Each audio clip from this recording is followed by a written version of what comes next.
Does the universality of management theories hold true across all cultures and societies? Or is it simply a reflection of Western biases and assumptions? These are the questions that compel us to take a closer look at the growing movement to decolonize management theory.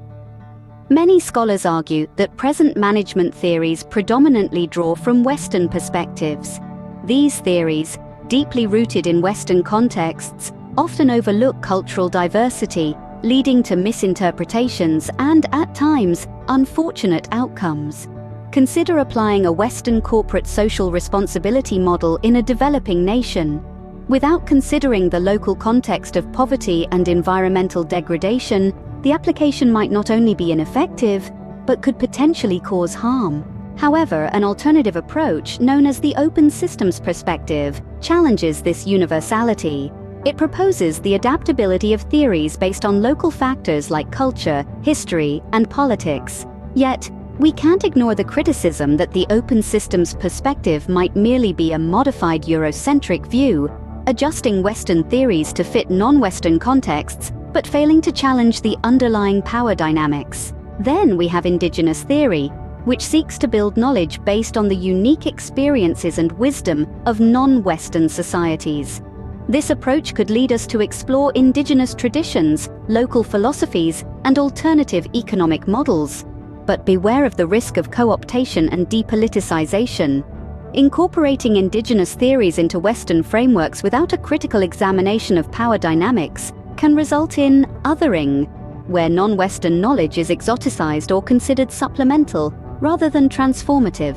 The decolonial perspective, on the other hand, pushes the boundaries. It demands a radical critique of Western knowledge production and its colonial legacies. It calls for the acknowledgement of the historical context wherein Western management theories were formulated and how they served to justify and reinforce colonial power structures. This perspective centers on marginalized voices and knowledge that have been silenced or overlooked in mainstream management research. It suggests collaboration with indigenous communities, activists, and marginalized groups to create new theories and research methodologies. The task to decolonize management theory is intricate and ongoing. It doesn't promise easy answers, but it does require continuous dialogue and cooperation among scholars, practitioners, and communities.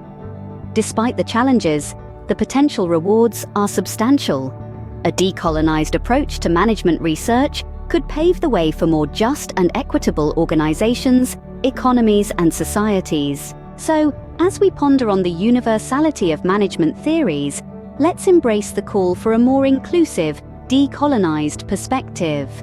It's not just about adding diverse voices into the mix, it's about fundamentally rethinking and challenging our assumptions, giving space to the marginalized and the overlooked, and building a more equitable and inclusive world. And that is a call to action worth taking.